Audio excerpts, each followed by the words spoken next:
Allô tout le monde? Ça marche? Ça fonctionne, oui, Monique, c'est vrai. On va pencher nos têtes. Seigneur Dieu, nos yeux sont sur toi. On a soif de ta parole, on a faim de ta parole. On veut entendre ce que tu as à nous dire ce matin.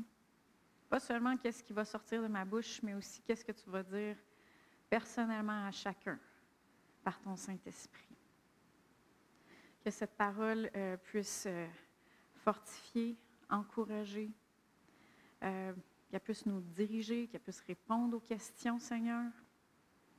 Qu'elle puisse même au besoin nous corriger notre manière de penser, puis même modifier le cours de notre vie, Seigneur.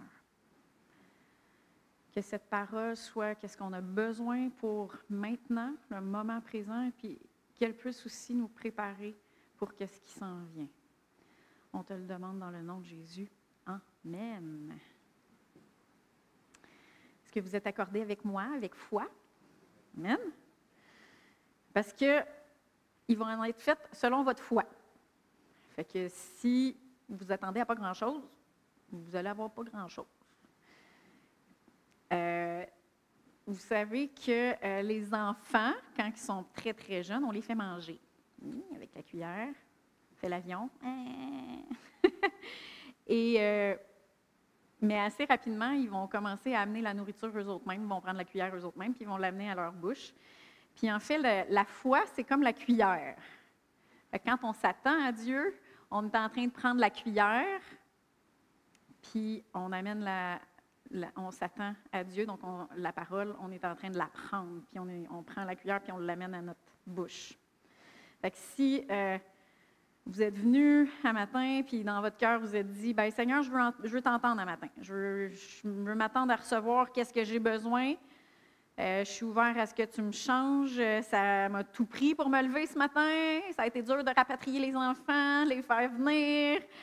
J'ai plein d'autres choses à faire, mais je te donne la première place ce matin, puis je m'attends à toi. Mais à ce moment-là, on est en train de prendre la cuillère de la foi, puis on est en train d'amener, puis de recevoir la parole, puis on va recevoir. Puis si vous faites ça, vous allez même peut-être aider quelqu'un à côté de vous à recevoir, qui a plus de difficultés à recevoir. Fait que ça fait 2 pour 1 en même temps. Fait que je vous encourage à vous attendre à Dieu ce matin, pas à moi. Comme vous savez, en tant qu'assemblée, on est sur le thème de la prière. Ça fait presque 3 mois, j'ai regardé, pour vrai. Ça fait presque 3 mois. Puis les 2 dernières semaines, Pasteur Joël il a parlé de prier pour avoir le plan de Dieu pour notre vie. Puis qu'est-ce que je trouve encourageant, c'est que même si on n'a jamais recherché le plan de Dieu pour notre vie, ou même si on a pris une mauvaise sortie, puis qu'on a passé complètement à côté d'une fenêtre d'opportunité que le Seigneur nous avait donnée, puis que cette fenêtre-là, des fois, est partie pour toujours, parce qu'on a passé à côté.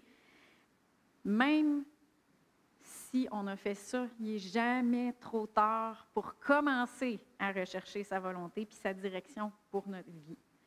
Puis parce que, comme Joël avait donné l'exemple, comme un GPS, même si on est sorti, mettons, de l'autoroute, on a pris une mauvaise sortie, si on demande à notre GPS ou à notre application maintenant sur nos téléphones de nous ramener sur l'autoroute, il va nous trouver un moyen pour revenir sur l'autoroute quand même, si on lui demande. Mais c'est la même chose pour Dieu.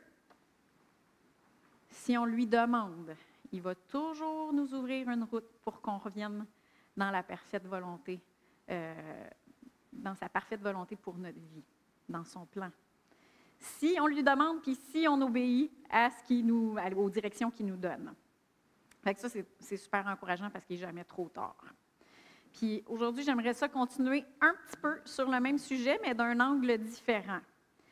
Est-ce que vous avez déjà entendu la phrase ou l'expression « si Dieu le veut » ou « Dieu voulant » hein? Ici au Québec, c'est « Dieu voulant ». On dirait qu'on entend ça beaucoup, beaucoup. Est-ce que vous savez d'où elle vient, cette phrase-là? Hein, Paul? Non, c'est Jacques. Oui, c'est Jacques. On va tourner dans Jacques 4, puis on va examiner cette phrase-là un petit peu, d'où elle vient, puis à quoi elle sert. Jacques 4, 13 à 17. À vous maintenant qui dites, aujourd'hui ou demain, nous irons dans telle ville, nous y passerons une année, nous y ferons des affaires et nous réaliserons un gain ou un profit. Vous qui ne savez pas ce que votre vie sera demain, vous êtes une vapeur qui paraît pour un peu de temps et qui ensuite disparaît. Vous devriez dire au contraire, si Dieu le veut, nous vivrons et nous ferons ceci ou cela. Mais maintenant, vous vous glorifiez dans votre présomption. Toute gloriole de ce genre est mauvaise. Si quelqu'un sait faire le bien et ne le fait pas, il commet un péché. Fait que plusieurs y ont lu ce passage-là. Puis, de la manière que ça a été procédé dans leur tête, c'est comme, OK, bien, on va continuer à faire nos plans, puis on va juste rajouter la phrase « si Dieu le veut ». Hein? On va continuer à tout faire nos plans, puis on fait juste ajouter cette phrase-là « si Dieu le veut » à nos plans. Mais, puis là, bien, le résultat, c'est qu'on entend souvent chez les chrétiens la phrase « Dieu voulant » ou « si Dieu le veut » à toutes les sauces. On l'entend vraiment n'importe comment, utilisé de n'importe comment. Fait que, mettons, est-ce que tu viens à l'église demain? Ah, Dieu voulant. Dieu voulant. Si on analyse ça de plus près, qu'est-ce que ça veut vraiment dire? Hein? Est-ce que ça veut vraiment dire que peut-être que Dieu ne veut pas que tu viennes à ton assemblée locale? Pas vraiment. Je sais qu'exceptionnellement, Dieu peut nous diriger à faire autre chose un dimanche matin que de venir à ton assemblée locale, mais généralement, ça veut plutôt dire, ça va dépendre de comment je vais avoir dormi, ça va dépendre si j'ai le goût ou non de venir, ça dépend si ma voiture elle va partir, ça dépend si je vais être malade ou pas, ça dépend si je décide de faire autre chose. Finalement, quand on regarde ça de plus près, ça ne dépend pas vraiment de si Dieu veut ou pas. Hein? Si tu regardes vraiment, tu analyses le Dieu voulant. Puis même si je comprends qu'il y a des imprévus là, dans la vie, puis il faut être sage dans ce qu'on fait, mais est-ce que c'est vraiment la volonté de Dieu que tu tombes malade? Non. Faut-il même s'attendre à ce que ça aille mal? Tu sais, quand on dit Dieu voulant, on est comme presque en train de dire, bien, peut-être que ça va aller mal, fait que je ne le sais pas. Tu sais, on est en train de faire presque de la place à ce que ça aille mal. Puis en passant, quand Jacques il dit votre vie est juste une vapeur, vous devriez dire, si Dieu le veut, on va vivre, puis on va faire ceci ou cela. Ça ne veut pas dire que peut-être que Dieu veut que tu meurs demain. Hein? Ce n'est pas ça que ça veut dire, parce qu'il faut toujours interpréter la Bible par la Bible. Puis le psaume 91, 16, ça nous dit « Je le rassasierai de longs jours ». Et Proverbe 3, 16 nous dit, en parlant de la sagesse, que dans la droite de la sagesse est une longue vie. Donc, ce que Jacques dit ici, ce n'est pas si Dieu le veut, je vais vivre ». Ça veut dire que peut-être qu'il ne veut pas que je vive. Ce n'est pas ça qu'il dit. Il dit que la bénédiction puis la protection de Dieu n'est pas dans nos propres plans, est dans le plan de Dieu pour notre vie. C'est ça que ça veut dire. Puis si on continue à analyser la phrase Dieu voulant, est-ce que c'est de sa faute si ta voiture ne part pas un matin? Non, un dimanche matin. Et surtout, est-ce que ça dépend vraiment de lui si ça te tente ou non de venir à l'Église?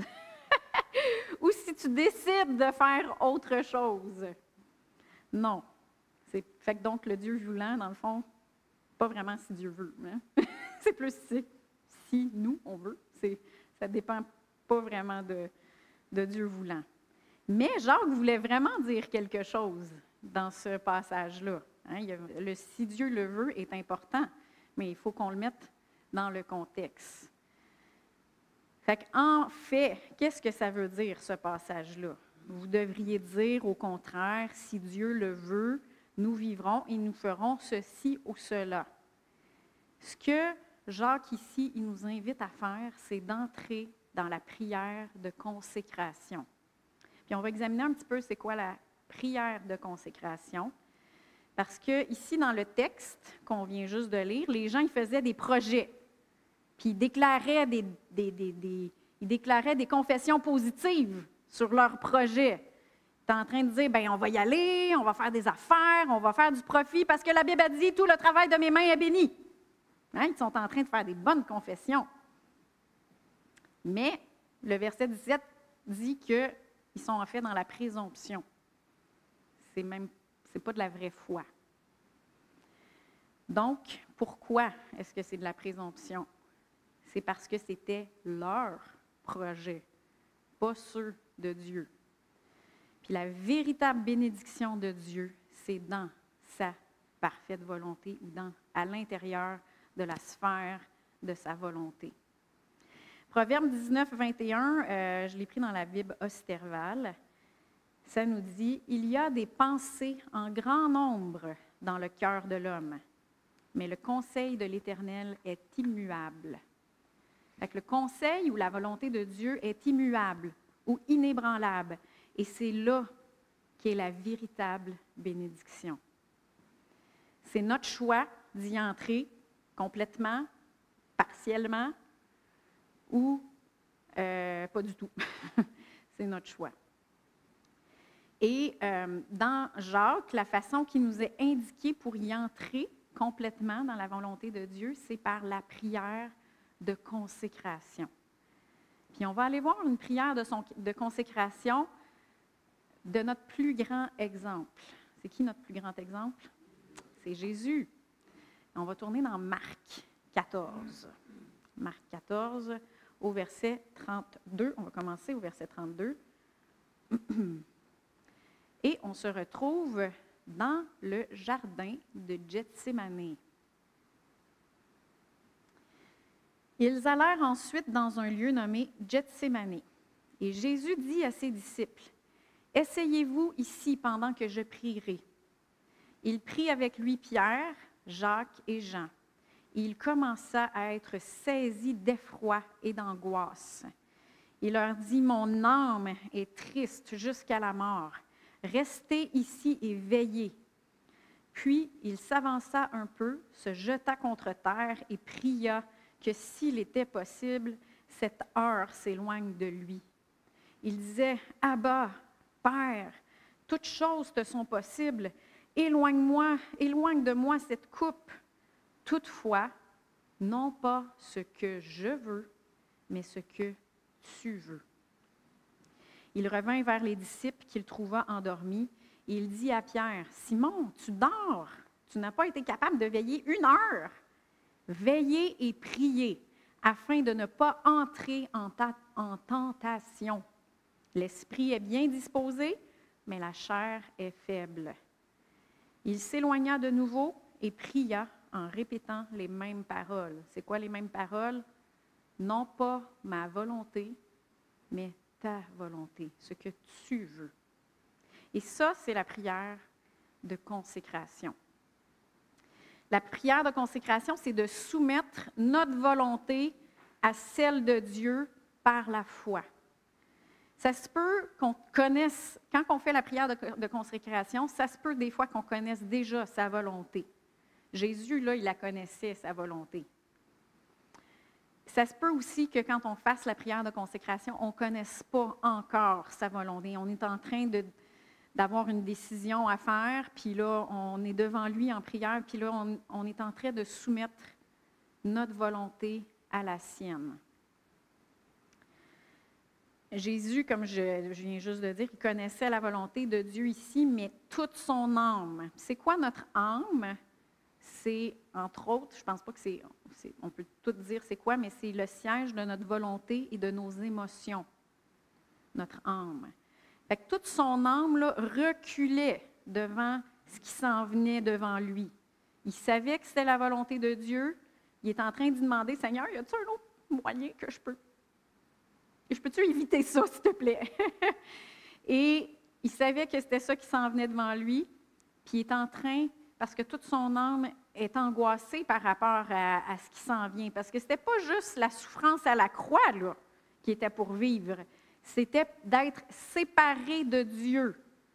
Il est un avec Dieu, il est Dieu, c'est Dieu le Fils. Et là, pour la première fois, il prendrait le péché du monde entier. Il n'a jamais vécu ça.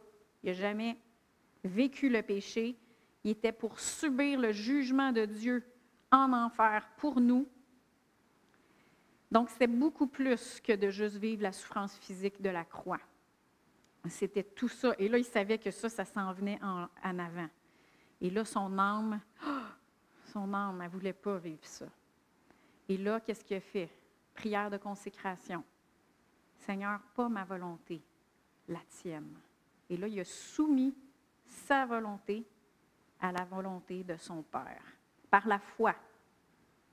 Alors que son âme, lui, ne voulait pas.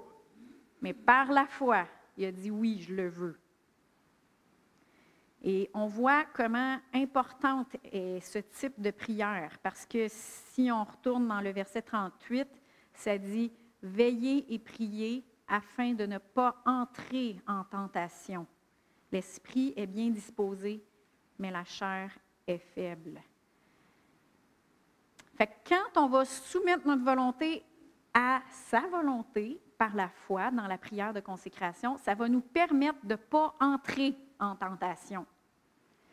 Puis pour Jésus, cette prière-là lui a même permis de recevoir la force qu'il avait besoin pour accomplir le plan qui s'en venait en avant de lui.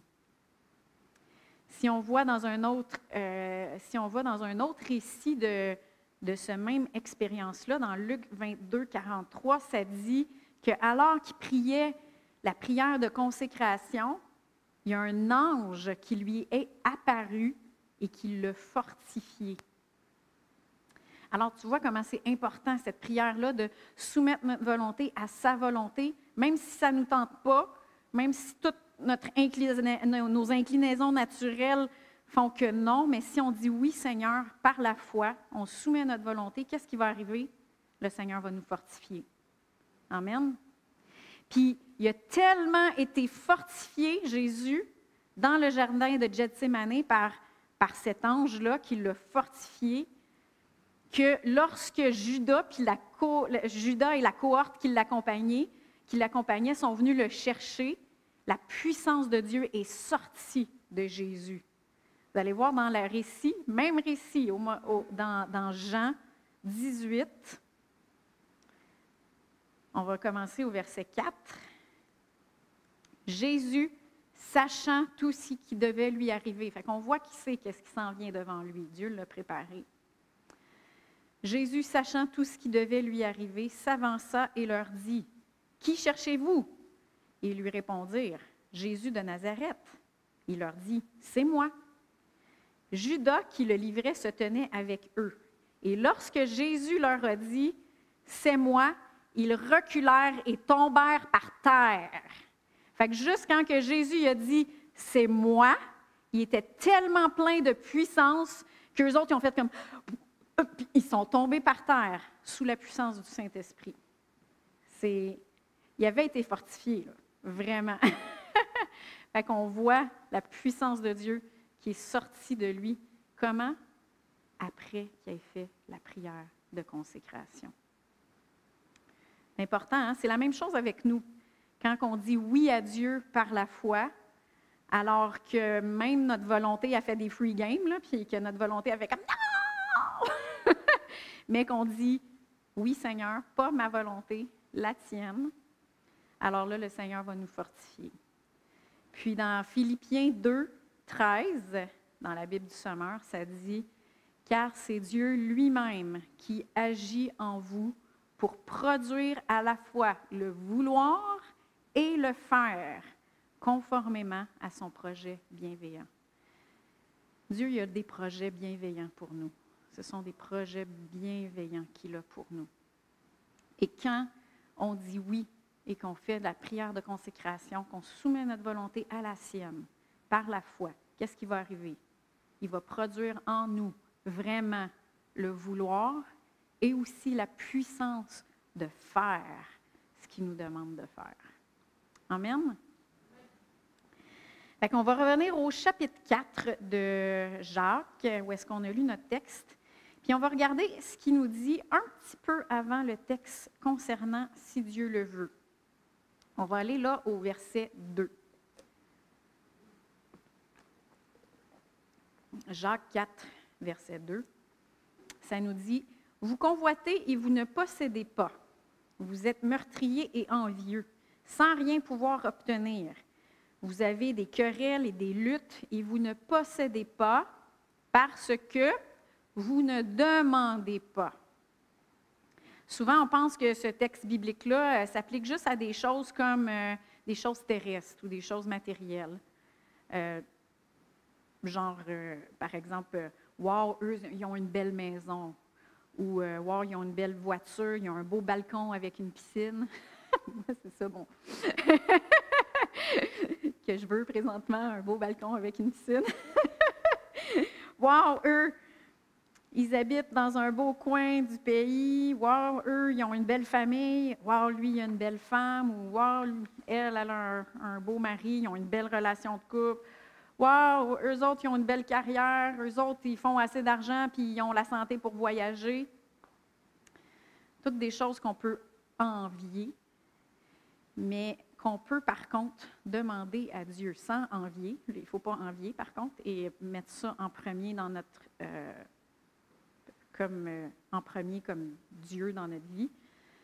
Mais la Bible a dit qu'on peut le demander. Puis oui, ça s'applique à ça, à des choses comme ça. Mais parce que Dieu, il nous dit que dans 1 Timothée 6, 17, il nous dit qu'il nous donne tout avec abondance. Quand on met notre confiance en lui, il nous dit qu'il nous donne tout avec abondance pour que nous en jouissions. Ça veut dire juste pour qu'on en prenne plaisir, que ça nous fasse plaisir. Fait que le Seigneur, quand on lui fait confiance, on peut lui demander. Fait que oui, ça s'applique à ce genre de choses. Mais je crois que ce verset-là s'applique aussi à ce que nous demandions, c'est quoi sa volonté pour nos vies. Souvent, on ne sait pas c'est quoi sa volonté pour nos vies parce qu'on ne prend même pas le temps d'y demander. Fait que ça dit, vous ne possédez pas parce que vous ne demandez pas. Mais est-ce que ça peut s'appliquer aussi à sa volonté pour notre vie? Vous ne possédez pas la sagesse ou la connaissance de sa volonté parce que vous ne la demandez pas. C'est facile de juste assumer, hein? De juste assumer c'est quoi sa volonté. Par exemple, moi, en secondaire 4, je pensais que j'étais pour aller à l'école biblique pendant 3 années, puis après ça, je m'en allais dans le ministère à temps plein. J'assumais que c'était ça sa volonté. Après tout, je voulais le servir, hein? C'est quand même noble comme désir.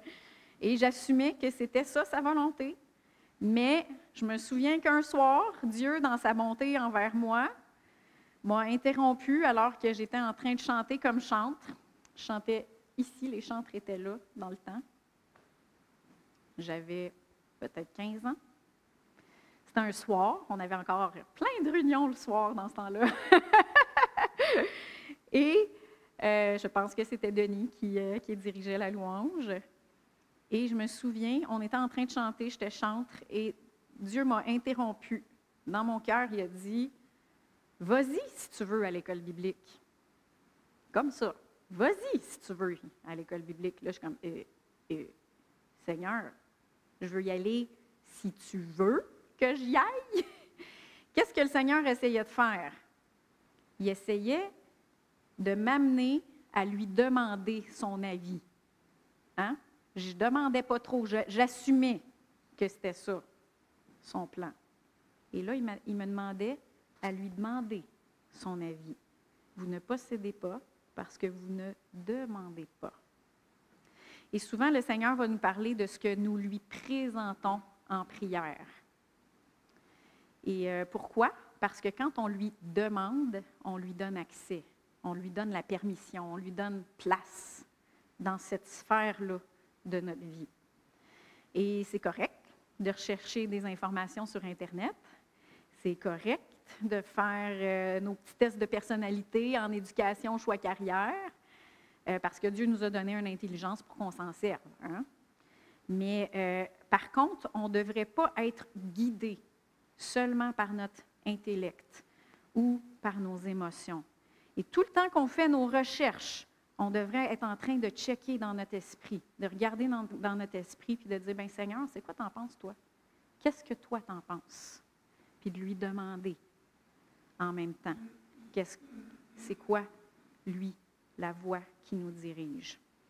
Et des fois, alors qu'on fait des recherches, là, il va y avoir comme une petite lumière verte. OK, ouais, non, OK, ça c'est bon, on s'en va dans cette direction-là. Vous me suivez? Une autre erreur qu'on fait souvent, c'est qu'une fois qu'on connaît la direction que Dieu veut qu'on prenne concernant quelque chose de précis, on assume la suite ou on remplit les espaces. Hein? En anglais, fill in the blanks. Tu sais, quand on a des examens, là, remplissez les espaces. Fait que là, le Seigneur il nous a donné, OK, c'est par là qu'il faut que tu ailles. Fait que là, nous autres, qu'est-ce qu'on fait? Bien, on remplit tous les espaces nous-mêmes, sans lui demander son avis. Puis on fausse tête baissée. Mais il y a plein d'autres choses après. Tu sais, OK, bon, on y va dans cette direction-là, mais tout le long qu'on fait nos pas, il faut qu'on demande aussi, est-ce que c'est le bon moment?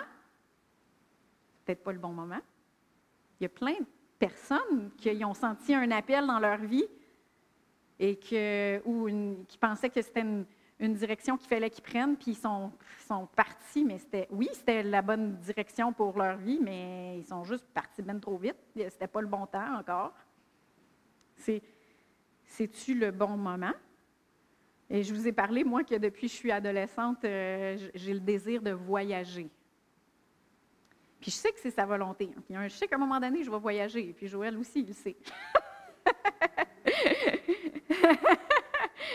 Mais je vous ai aussi parlé qu'au début de cette année, j'ai commencé à faire des plans pour faire un petit voyage avec ma famille.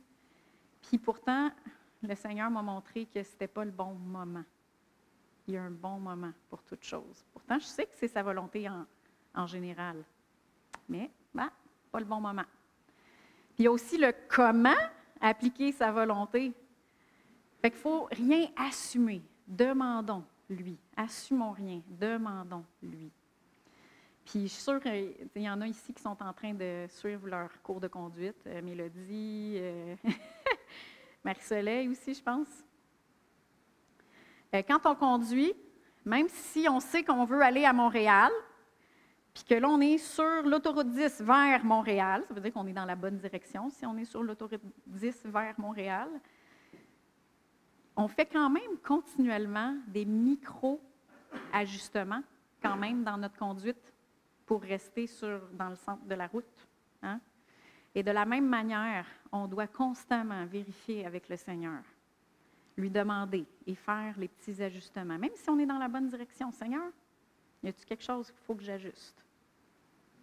Puis la première place, puis je vais vous donner une grande révélation, mais la première place qu'il faut faire nos ajustements, c'est dans notre manière de penser.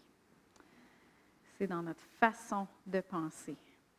Romains 12, 2, et celui-là, je le sors souvent, ce verset-là, mais on y revient. Ne vous conformez pas au monde présent, mais soyez transformés par le renouvellement de l'intelligence, afin que vous discerniez quelle est la volonté de Dieu, ce qui est bon, agréable et parfait. Est-ce que vous avez compris qu'il y a un grand lien entre être renouvelé dans notre intelligence puis être capable de discerner c'est quoi la volonté de Dieu? Oui. Fait que plus on ajuste notre façon de penser en accord avec la parole de Dieu, mieux on va discerner c'est quoi la volonté de Dieu pour nos vies. Puis, ça commence tellement dans des choses simples. Comment est-ce que Dieu, il nous voit? Comment est-ce qu'on se voit, nous? Est-ce qu'on se voit comme... est-ce qu'on se voit comme des malades? Est-ce qu'on se voit comme des malades? Ça a l'air, hein? Des fois, est-ce qu'on se voit malade? Pas comme des malades. En tout cas. Est-ce qu'on se voit malade? Est-ce qu'on se voit tout seul? Ou est-ce qu'on se voit avec Dieu? Hein? C'est toutes des petites manières d'ajuster notre façon de penser. Ah, il faut toujours que je fasse tout seul. Il faut toujours que je me débrouille tout seul dans la vie.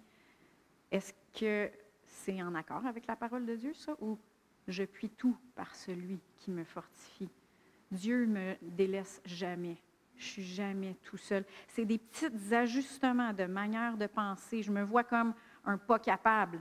Je puis tout par celui qui me fortifie. Je suis plus que vainqueur. Ah, ça ne marchera pas cette fois-ci. Puis le diable a essayé de nous dire des choses, mais non. Le Seigneur m'amène toujours dans la victoire. Il y a des versets comme ça qu'on peut prendre, puis il faut ajuster notre manière de penser. Puis ça, c'est la première place où est-ce qu'il faut qu'on fasse nos petits micro-ajustements. C'est en s'ajustant dans notre manière de penser. Ah, moi, j'entends jamais Dieu me parler. Non. Jésus nous dit, vous êtes sa brebis, et sa brebis entend sa voix. C'est toutes des manières d'ajuster notre manière de penser. Amen. On va continuer dans Jacques 4 au verset 3. Et là, je l'ai sorti dans la seconde 21. Quand vous demandez, vous ne recevez pas parce que vous demandez mal dans le but de satisfaire vos passions. Et même si on demande à Dieu quelle est sa volonté, on peut mal demander, selon le verset qui est ici. Et là, je vais terminer en abordant deux façons qu'on a de mal demander. Est-ce qu'il y en a qui veulent marcher dans les bons plans de Dieu pour leur vie? Amen. Fait qu'on va regarder, des fois pour mieux comprendre ce qu'il faut faire, il faut regarder qu'est-ce qu'il ne faut pas faire. Hein? Ça nous aide à mieux comprendre. La première manière de mal demander, ça le dit dans Jacques 4.3, c'est dans le but de satisfaire vos passions ou nos passions. Puis quand je pense à ce verset par rapport avec notre sujet qu'on a de ce matin, qui est de comprendre la volonté de Dieu pour notre vie, je pense à toutes les fois où est-ce qu'on va à Dieu dans la prière, mais que dans le fond, notre idée est déjà faite. Est-ce que vous comprenez ce que je veux dire? Hein? Tout le monde comprend, on est des êtres humains.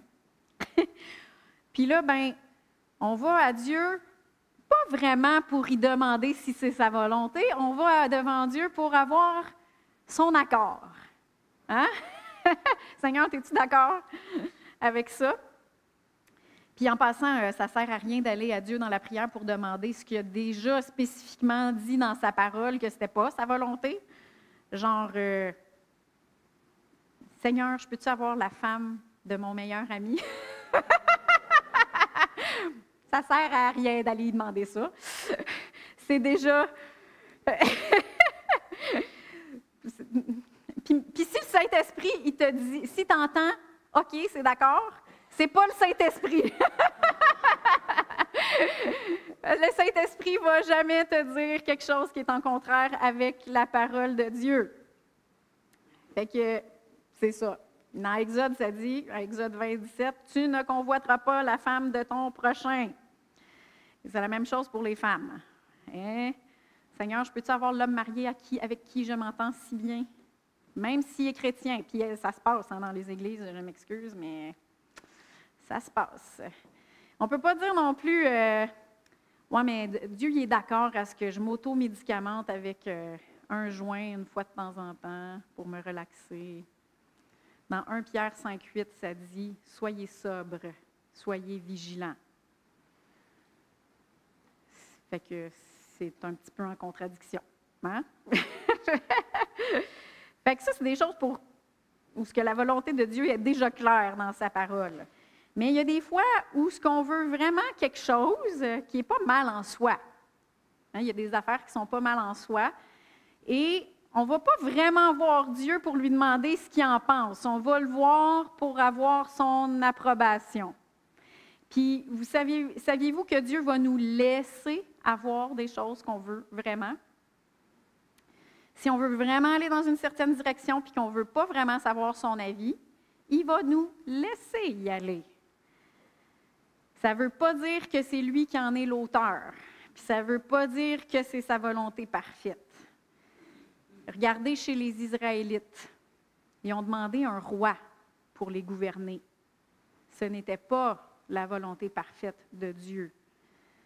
Mais il leur en a donné un quand même.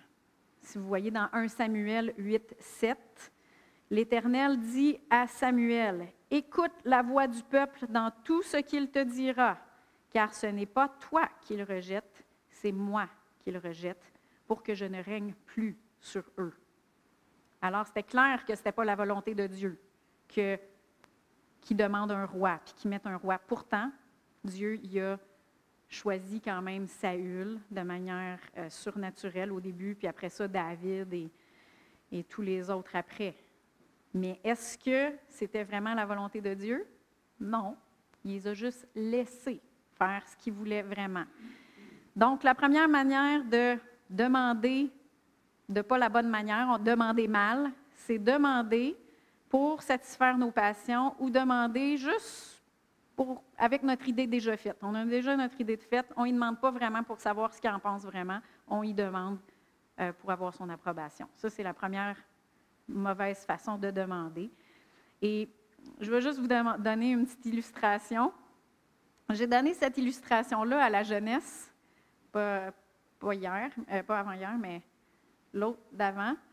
Puis je l'ai adapté pour les jeunes parce qu'eux autres, les stations FM et AM de radio, je ne savais pas s'ils savaient c'était quoi. Fait que j'ai mis une station, c'est quoi je vous ai donné? J'ai la station de les réseaux 5G puis les réseaux Wi-Fi. J'ai mis ça comme ça, mais je vais vous donner une illustration que le pasteur Keith Moore donne souvent. Il dit, tout le monde ici sait c'est quoi les stations radio FM puis les stations AM, radio AM. Il dit, mettons que tu as réglé ta radio dans ta voiture sur le réseau AM, mais que la musique que tu veux écouter ou ce que tu veux écouter, c'est sur un poste FM. Tu vas-tu l'entendre? Non. Fait que là, tu as beau, voyons, je vais monter le volume. Qu'est-ce que ça va faire? Ça va juste faire plus fort. Tu ne vas pas avoir tu ne vas pas recevoir les ondes FM parce que tu es réglé sur la station AM. Fait que là, si tu t'en vas dehors sur ton auto, puis tu fais juste rallonger ton antenne, est-ce que tu vas capter plus? Non. Ta radio est sur le AM. Et là, si tu t'en vas avec ta voiture et que tu colles ton bumper sur la station FM avec ton auto, tu es vraiment proche, là. Est-ce que tu vas plus capter si tu es réglé sur la station AM? Non, tu ne vas pas l'avoir. Et il dit, le point de son illustration, c'est qu'on va capter la volonté de Dieu sur la bande FM si on règle notre volonté à la sienne. Donc, si on veut entendre sa volonté, c'est là qu'on va être capable de recevoir la bonne station. Vous comprenez? Amen. Donc, réglons notre volonté, on la soumet à sa volonté, c'est là qu'on va être capable d'entendre. La deuxième manière et là c'est un petit peu plus touché ce que je vais vous parler, mais je trouve quand même que c'est un point qui est important à aborder. Souvent les gens ils vont demander, Seigneur, si c'est ta volonté, ouvre les portes. Si ce n'est pas ta volonté, ferme les portes. Silence, hein? Qu'est-ce qu'il y a de mal à prier ça? Qu'est-ce qu'il y a de mal à prier ça? Est-ce que, avant que vous me lanciez des roches, là, je veux... Avant que vous me lanciez des roches, je crois que Jésus ferme vraiment des portes et il rouvre vraiment les portes. La Bible dit dans Apocalypse 3,7, ça dit « Voici ce que dit le Saint, le véritable, celui qui a la clé de David, celui qui ouvre et personne ne fermera, et celui qui ferme et personne n'ouvrira. » Donc, Jésus est vraiment celui qui ferme et qui rouvre des portes. Sauf que le danger dans cette prière, c'est de se fier seulement sur les circonstances pour déterminer la volonté de Dieu. C'est un petit peu le même principe que de mettre des toisons. Okay? Les toisons, vous savez qu'est-ce que je veux dire par les toisons? On dit, bien Seigneur, si c'est ta volonté, fais qu'il y ait 3 autos rouges qui passent devant chez moi. Ça, c'est des toisons. Et c'est la même affaire quand on demande, Seigneur, si c'est ta volonté, ferme la porte. Si ce n'est pas ta volonté, ferme la porte, ou si c'est ta volonté, rouvre. Si c'est ta volonté, rouvre les portes. Je suis mélangée. C'est la même chose. On est en train de mettre toute la responsabilité de nos choix sur Dieu. Et c'est là qui est dangereux avec ce genre de prière-là. Avez-vous remarqué que dans le jardin de Gethsémani, Jésus a dit « Veillez et priez afin de ne pas entrer en tentation ». Ça veut dire qu'il va y avoir des portes qui vont être ouvertes, qui ne sont pas nécessairement des portes que Dieu y a ouvertes. Ça va être des portes de tentative d'hameçonnage, que je pourrais dire. Hein? Ça va être des portes de tentation. Des portes qui vont être en fait des pauvres alternatives au véritable plan de Dieu. Et c'est notre responsabilité de ne pas y entrer. Est-ce qu'il y a des portes, par exemple, une super de belle promotion au travail? Est-ce qu'il y a des portes qui pourraient être ouvertes, une relation amoureuse? Est-ce que ça pourrait être une opportunité d'affaires qui s'ouvre devant nous? Ça ne veut pas dire que ce n'est pas de Dieu, mais est-ce que toutes les portes qui s'ouvrent sont vraiment de Dieu? Et c'est là qu'il faut faire la différence quand on dit « Ah, Seigneur, si c'est ta volonté, rouvre les portes. » Ah, bien, ça doit être de Dieu. Il y a une porte ouverte. Alors qu'il faut demander au Saint-Esprit « Seigneur, c'est-tu vraiment une bonne porte pour moi? Est-ce qu'il faut que j'y entre, oui ou non? » Amen? Est-ce que vous voyez ce que je veux dire? Fait que c'est ça qu'il faut faire très, très attention parce qu'il y a des gens qui sont entrés en pensant que « Ah, ben j'ai prié, si c'est ta volonté, rouvre les portes. Si ce n'est pas ta volonté, ferme les portes. » Fait que là, ben, la porte est ouverte, ça veut dire que c'est de Dieu. Et finalement, c'est une tentative d'hameçonnage. Il faut faire attention. Il faut toujours vérifier avec lui si c'est sa volonté. Est-ce que je dis que quand on prie en langue, Dieu n'est pas en train d'ouvrir des portes devant nous? Non, je ne dis pas ça. Quand on prie en langue, il y a plein de choses que le Seigneur a fait. Il a ouvert des portes devant nous. Il a fermé des portes. Il y a plein de choses qu'on ne sait pas qui nous a évitées. Quand on intercède pour des personnes qui nous sont chères, Dieu, il rouvre des portes puis il ferme des portes. Mais ça ne nous enlève pas notre responsabilité de vérifier si c'est vraiment les portes que lui a ouvertes. Et je peux juste vous dire, moi, j'ai donné un exemple d'une porte qui s'est ouverte dans ma vie, Alors, il y a 5 ans, moi, je pensais à déménager. Je pensais à m'en aller à Sherbrooke. Et parce que comme infirmière, le CIUS de l'Estrie, c'est très...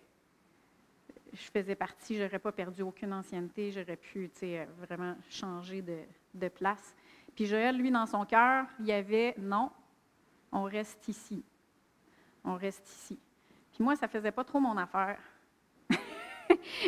Et, petite parenthèse, pour les célibataires, pas pour les personnes mariées, pour les célibataires, c'est très important d'avoir une personne qui recherche le plan de Dieu quand vous êtes marié. Je veux dire, pour vous marier, recherchez une personne qui recherche le plan de Dieu. Et je suis très reconnaissante d'avoir un mari qui recherche le plan de Dieu. Ça m'a beaucoup aidée dans ma vie. Pour les personnes mariées, Dieu y honore le mariage. Puis si jamais la personne avec qui vous êtes marié ne recherche pas le plan de Dieu, si vous recherchez le plan de Dieu, Dieu va bénir votre mariage par votre entremise.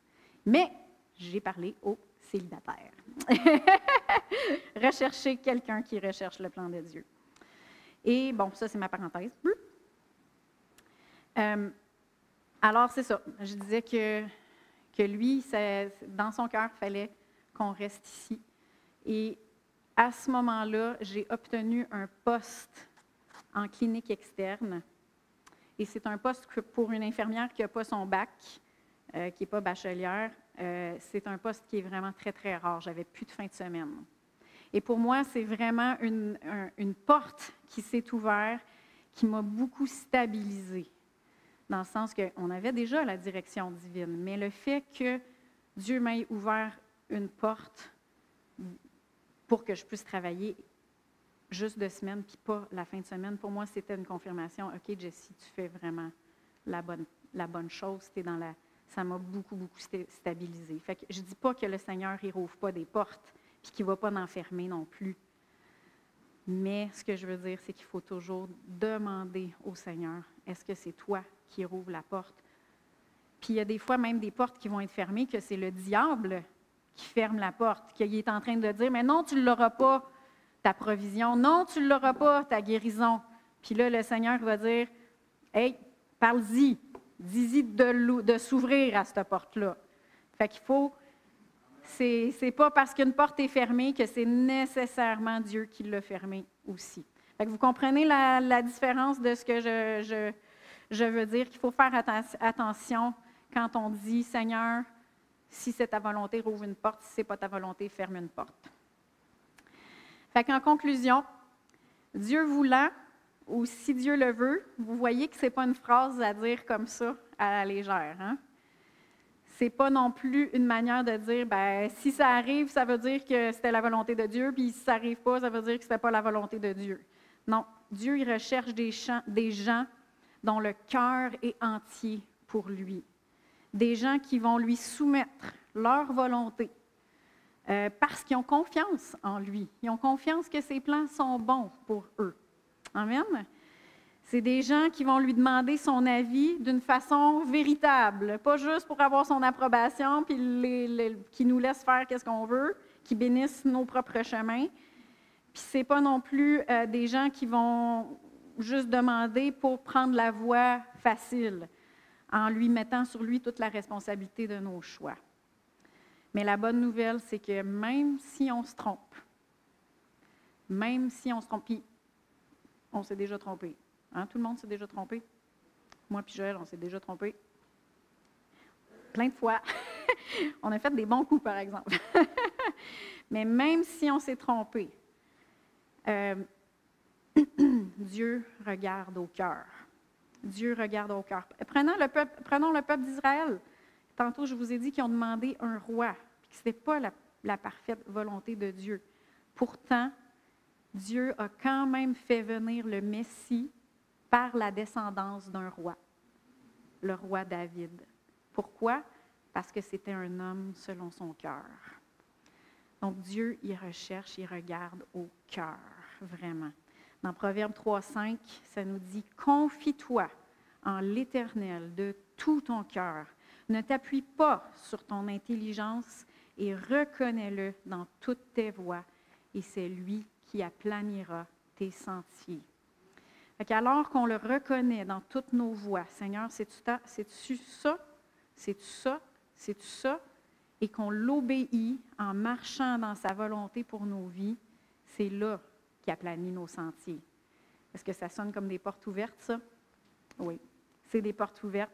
C'est là qui va aussi nous éviter plein de pièges, que si on n'avait pas reconnu, OK, ça c'est la bonne personne, on n'avait pas marché dans cette voie-là, mais on serait tombé dans un piège.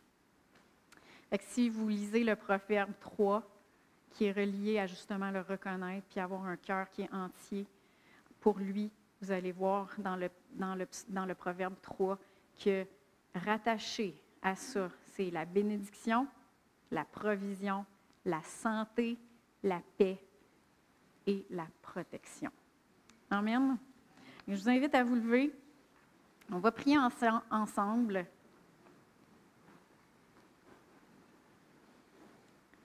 Est-ce que vous voulez vraiment le plan de Dieu pour votre vie? Amen. On va prier pour justement faire cette prière de consécration, cette prière de mettre notre volonté, de soumettre notre volonté à la sienne. Seigneur, comme Jésus, notre plus grand exemple, on veut te dire qu'on te recherche toi premièrement. On recherche premièrement ton royaume. Puis on recherche ce bon plan que tu as préparé pour nous, Seigneur. Ce bon plan que tu as même fait préparer pour nous, même avant la fondation du monde, pour qu'on puisse marcher dedans. Et Seigneur, on veut vraiment venir à toi, soumettre notre volonté à la tienne, te dire oui par la foi, même si nos inclinaisons naturelles ou même si notre volonté ou nos émotions des fois vont dire « Je ne suis pas sûre, Seigneur, c'est pas ce que je veux vraiment. » Mais on te dit oui, Seigneur, par la foi.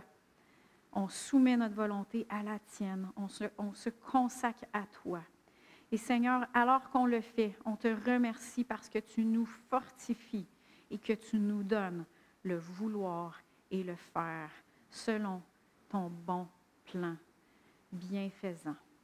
Dans le nom de Jésus, Amen. Amen. Bon dimanche!